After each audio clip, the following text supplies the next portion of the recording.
Bismillahirrahmanirrahim. Assalamualaikum warahmatullahi wabarakatuh. Alhamdulillahi ala ihsani wa syukru lahu ala taufiqihi wa amtinani. Ashhadu an la ilaha illallah wahdahu la syarikalah ta'ziman li sya'ni wa ashhadu anna Muhammadan abduhu wa rasuluh adda ila ridwani. Allahumma salli alaihi wa ala alihi wa ashabihi wa ihwani. Jamaah salat tarawih yang dimuliakan Allah Subhanahu wa taala. Alhamdulillah, Allah Subhanahu wa taala berfirman, wa rabbuka yakhluqu ma yasha'u wa yakhtar. Dan dialah Tuhanmu yang telah menciptakan dan memilih apa yang Dia mau pilih sesuai dengan kehendak Allah Subhanahu wa taala. Dan setiap pilihan Allah ada hikmah yang luar biasa di dalamnya.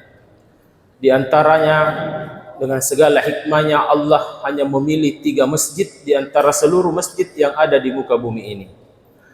Dan 3 masjid itu adalah Masjidil Haram, Masjid Nabawi, dan Masjidil Aqsa. Jamaah sekalian, di antara syariatnya, masjid itu memang ketua pembangunan masjidnya bukan manusia biasa. Masjidil Haram itu dibangun oleh Nabi Ibrahim alaihissalam. Hikmahnya, Masjid Nabawi dibangun oleh Rasulullah sallallahu alaihi wasallam, dan Masjidil Aqsa dibangun oleh Nabi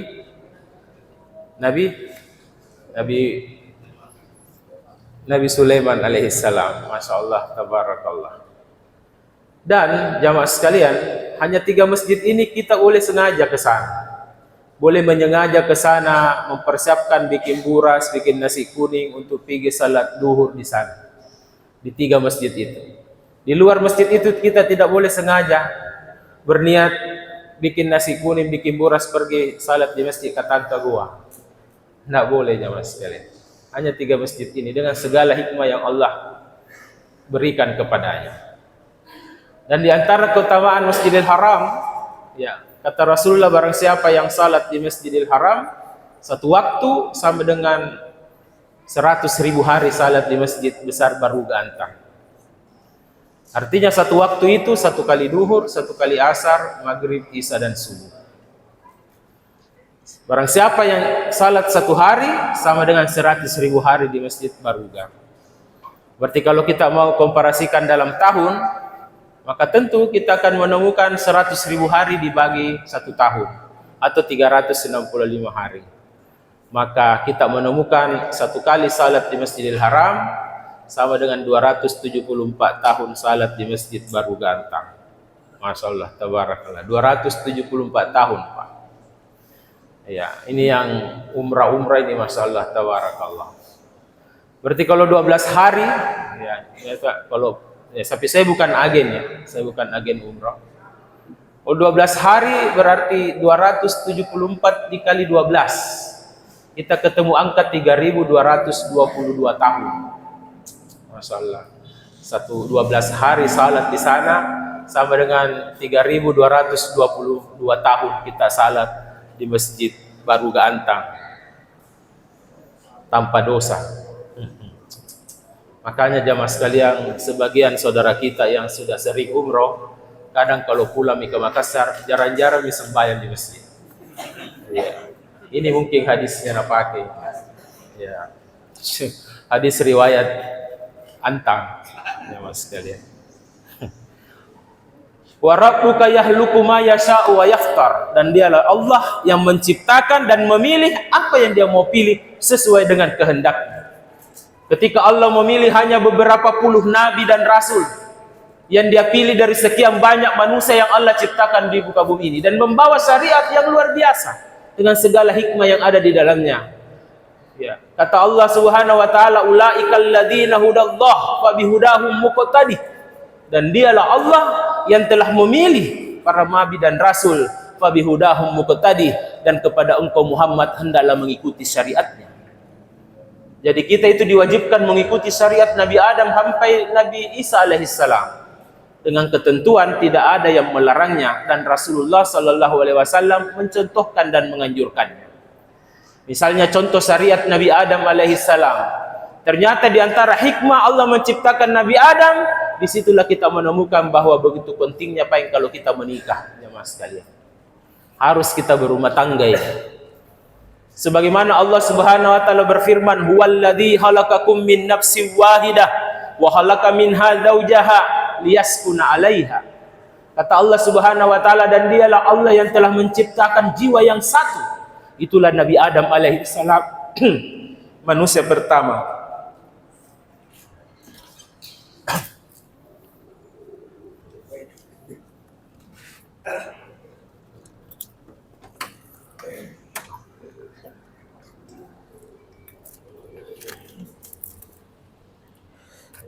Ya, afwan jemaah sekalian. Ya, huwallazi khalaqakum min nafsin wahidah, dan dialah Allah yang telah menciptakan manusia pertama di muka bumi ini, jiwa yang satu, itulah Adam alaihissalam. Wa khalaqa minha zawjaha, kemudian Allah menciptakan pasangannya. Allah nikahkan dengan seorang manusia yang bernama Hawa. Supaya apa? Supaya Adam sebagai suami liyaskuna 'alaiha, merasakan ketentraman dan kedamaian. Maka di antara hikmahnya kenapa kita disuruh menikah, supaya kita sebagai suami merasakan kebahagiaan dan kedamaian, jamaah sekalian. Itulah sebabnya indikator kebahagiaan seorang suami ketika dia selalu berada di rumah bersama dengan istrinya. Bahagia itu. Kalau ada suami yang mengatakan, "Ustaz, lebih tenang kurasa kalau ada kak di warkop. Lebih tenang rasanya hatiku kalau ada kak di kantor. Kalau ada kak di lapangan golf." Ini salah satu contoh suami yang paling menderita di muka bumi ini, jemaah sekalian. Iya. Karena indikator kebahagiaan seorang suami ketika dia selalu berada di rumah bersama dengan istrinya. Itulah sebabnya sebelum kita menikah, kata ulama, istri itu bagi kita ar-rafiq qabla at-tariq, mengambil teman sebelum menempuh perjalanan. Jadi memang itu istri selalu membersamai kita dimanapun kita berada. Ketika kita ke Jakarta, ke Jogja, umroh, ke luar negeri, itu harus ada istri bersama kita, jamaah sekalian. Kenapa? Karena seperti itu syariatnya. Sebagian suami, ya, kalau pergi selalu sendiri. Kalau ditanya, "Kenapa kau tidak bawa istrimu?" Dia bilang, "Tidak bebas kau, Ustaz." Ini menyalahi sunnah, jamaah sekalian. Menentang syariatnya Nabi Adam. Dan ingatlah, beda itu Rasulullah dengan kita kalau mengajak istrinya bersafar, pergi haji, pergi umrah, bahkan pergi berperang, Rasulullah wajib membawa istri. Cuma Rasul kalau pergi itu tidak gampang, beda dengan kita. Rasul itu membawa istri harus memilih satu di antara 9, jamaah sekalian. Jadi arisan dulu, andel-andel. Kalau naik nomornya itu Mikasih bawa. Beda kita, satu-satu ji, itu terus ji, siang malam. Iya. Tapi susah sekali bawa istri, jamaah sekalian. Padahal sangat mudah. Ya. Akhirnya istri itu dibawa kemana? Di tempat yang becek-becek. Di Lelo, bawa istri. Pasar Butu, Pasar Tero, baru bawa istri.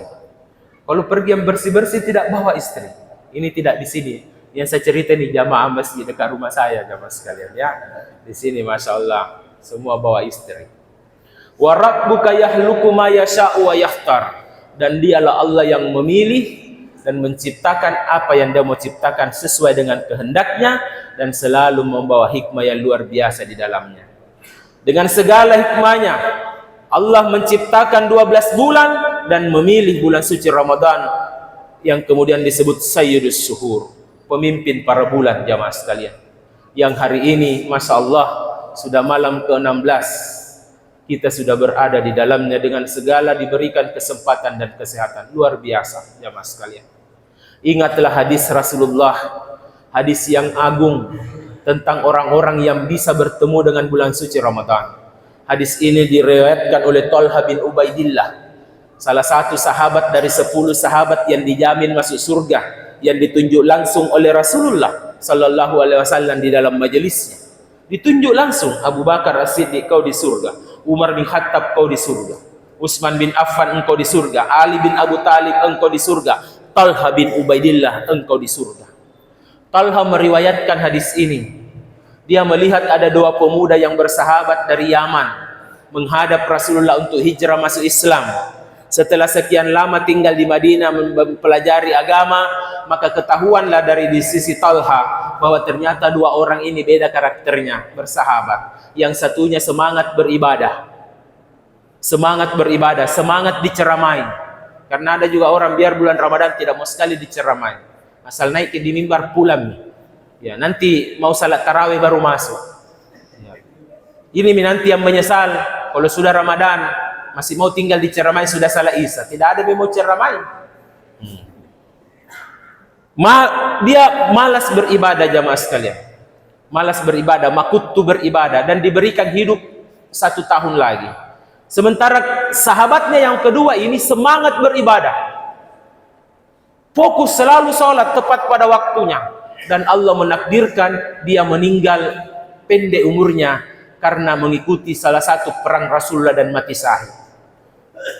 Qadarullah, Talha bin Ubaidillah mimpi dia bertemu di depan pintu surga. Talha mengatakan, saya bertemu ternyata dua pemuda yang sahabat ini juga telah meninggal dunia. Tiba-tiba pintu surga terbuka, maka keluarlah penjaga surga, dan dia jemput pertama itu adalah yang makutu beribadah. Masya Allah. Yang makutu beribadah yang dikasih hidup 1 tahun. Yang makutu itu yang kelas-kelas dinding pintu masjid, ahli masbu. Ya. Dia sholat tapi ahli masbu. Ya. Kelas-kelas pintu masjid. Ya. Ini jamaah sekalian. Itu yang dijemput duluan, tapi hidup 1 tahun lagi. Yang kedua, baru dijemput setelah ditutup pintu surga beberapa lama, kemudian terbuka pintu surga, baru keluar penjaga surga untuk menjemput yang semangat beribadah pendek umurnya dan mati syahid ini, jamaah sekalian. Singkat cerita, Talha bin Ubaidillah terbangun dari mimpinya. Talha galau, katulu-tulunya bikin pusing. Kenapa ya makutu beribadah hidup 1 tahun dijemput duluan masuk surga, sementara yang semangat mati syahid pendek umurnya terakhir dijemput. Maka kemudian dia bercerita kepada sahabat. Sahabat juga bingung, tidak kasih solusi, sampai kemudian viral ini di Madinah dan didengar oleh guru. Fabalaga Rasulullah sallallahu alaihi wasallam. Rasul mendengar dan memanggil Talha. Kata Rasulullah, ya Talha, apa yang menyebabkan engkau galau? Ya Rasulullah, saya punya mimpi yang sampai hari ini bikin saya pusing. Kenapa orang yang malas beribadah hidup 1 tahun dijemput duluan masuk surga dibanding orang yang pendek umurnya semangat beribadah tapi mati syahid? Maka kemudian Rasul tersenyum dan mengatakan, bukankah orang yang malas beribadah itu, yang makutu beribadah itu dikasih hidup oleh Allah 1 tahun lagi? Dia bilang, bala ya Rasulullah.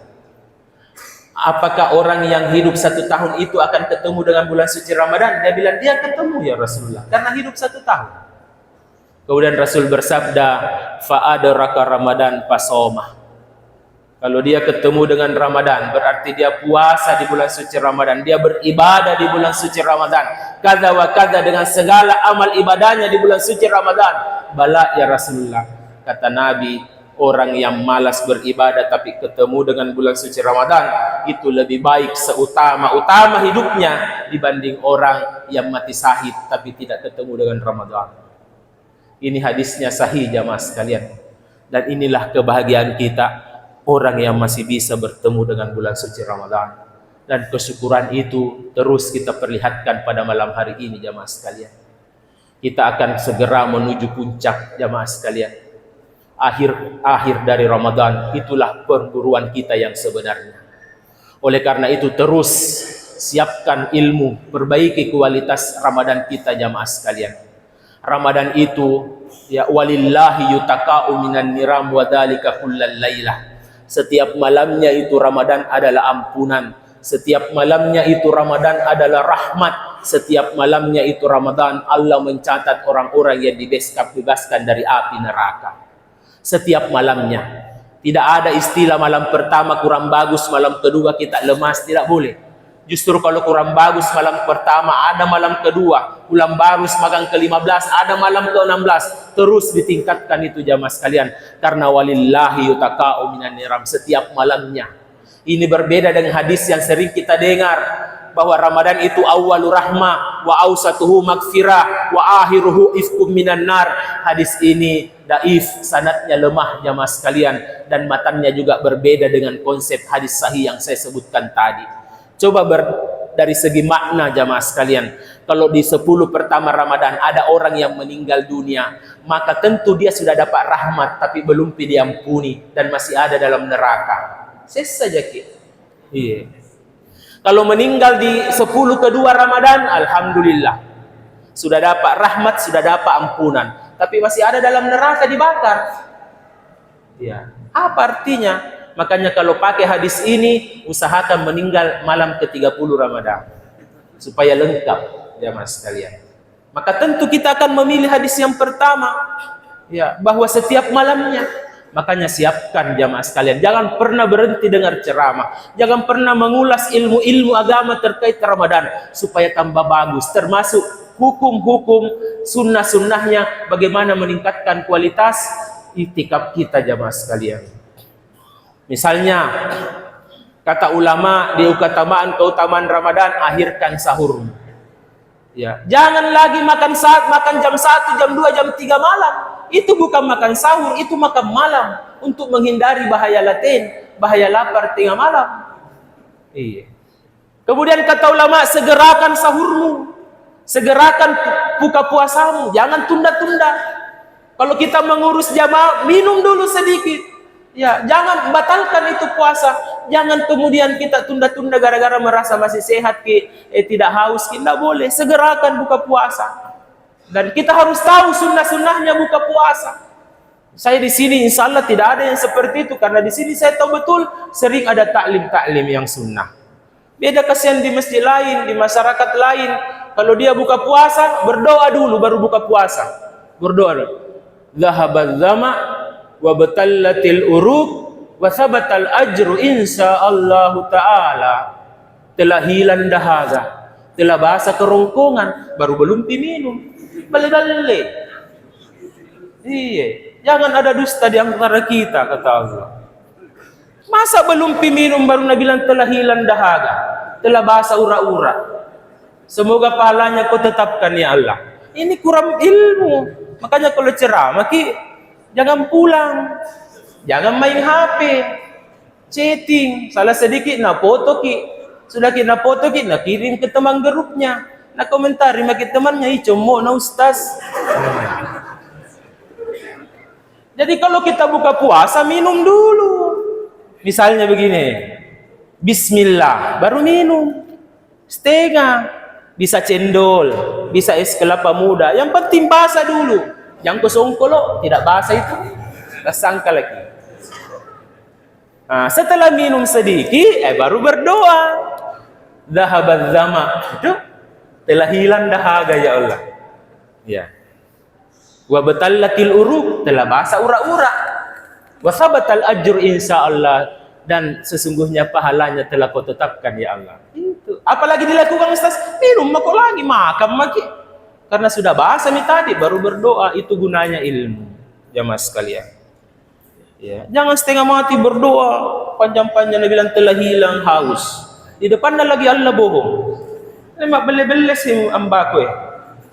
Ini jamaah sekalian. Dan di antara sunnah-sunnahnya kita makan dan minum itu cukup membaca bismillah, bukan bismillahirrahmanirrahim. Berdasarkan dalil. Ya. Dari Jabir ibnu Abdullah meriwayatkan hadis ini. Kata Rasulullah, ya gulam, samillah. Bacalah bismillah. Itu. Ustaz mau baca bismillahirrahmanirrahim. Baca ini tapi tidak sampai. Ya dalilnya. Ya. Tidak semua itu dalam Islam yang panjang banyak pahalanya. Kadang pendek tapi memoso. Tahu ki memoso tuh? Ya. Memoso, becu-icu tapi deh. Begitu dalam syariat. Seandainya dikasih panjang, aduh. Contoh misalnya bersin. Tahu bersin gitu. Acing, alhamdulillah. Itu saja cukup. Iya. Jangan bilang alhamdulillahi rabbil alamin. Sedikit pahalanya. Seandainya banyak, itu dihitung. Oh, kasih panjang nih. Acing. Alhamdulillahi rabbil alamin. Ar-Rahmanir Rahim. Maliki yaumiddin. Iyyaka na'budu wa iyyaka nasta'in. Walad dolin. Bersin mako 10 kali. Ya, ini jamaah sekalian. Jadi perlu kita terus memperbaiki kualitas Ramadan kita ini sambil jalan paham ilmu. Hadis selanjutnya dari lanjutan hadis ini terkait dengan adab makan. Ini Jabir ibnu Abdullah meriwayatkan ini, waktunya dia ajak Nabi ke rumahnya untuk makan anak kambing di perang Khandaq. Makanya Rasul katakan, ya gulam samillah fakul biyaminik, makanlah dengan tangan kanan. Itu harus tangan kanan. Saya Ustaz tidak bisa kak, kidal kak, bawa mi kidal mau masuk neraka. Iya. Ini buka puasa sudah minum berdiri, makan tangan kiri.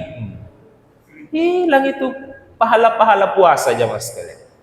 Kemudian apa lagi kata Nabi, fakul mimma yalik. Itu makan yang terdekat. Ya, ini adab ini. Kalau kita buka puasa itu tuh mau di depanmu. Yang kau di sini makanan, nah di situ penglihatan, tidak boleh. Karena di situ baru engkau, tidak boleh. Ada yang bertanya, Ustaz, bagaimana kalau lombok semua di depan? Lombok mau makan. Nah, itu yang terdekat. Ini jamaah sekalian, ya. Sehingga kita perlu ilmui. Kemudian apa kata Nabi? Tarawih. Ya, tarawih ini perlu ilmu.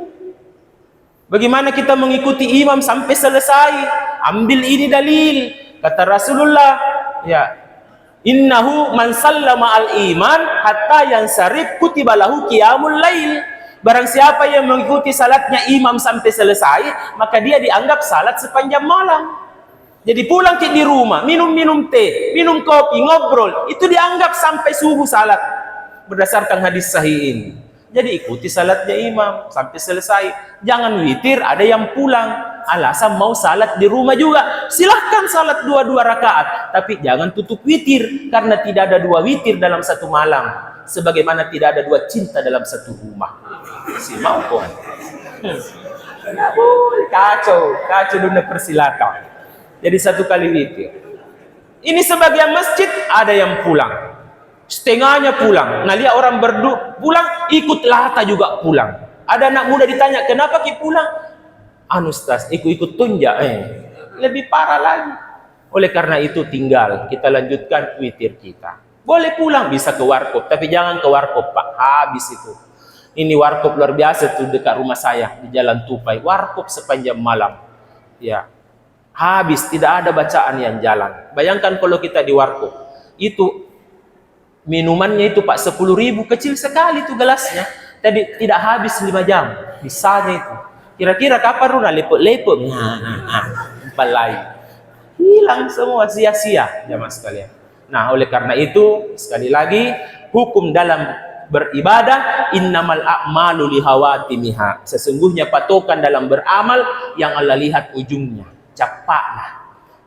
Ini syariat husnul khatimah. Saya hanya ingin mengatakan, kalau ada orang yang semangat di Ramadan tanggal 1 sampai tanggal 10 Ramadan, itu salah bulan. Itu bulan Zulhijjah. Sebagaimana Allah berfirman, wal fajri walayalin asrin, demi waktu pagi dan malam-malam yang ke-10. Yang dimaksud itu adalah musim-musim haji, tanggal 1 sampai tanggal 10. Yang kebaikan malam itu, kalau kita melakukan kebaikan, mengalahkan siang harinya di bulan suci Ramadan. Tapi tidak mengalahkan 10 terakhir Ramadan, gara-gara ada malam Lailatul Qadar. Luar biasa jamaah sekalian. Dengan ilmu ini, maka kualitas Ramadan kita semakin baik. Mudah-mudahan ada manfaatnya. Subhanakallahumma wa bihamdik, asyhadu an la ilaha illa anta wa astaghfiruka wa atubu ilaik. Assalamualaikum warahmatullahi wabarakatuh.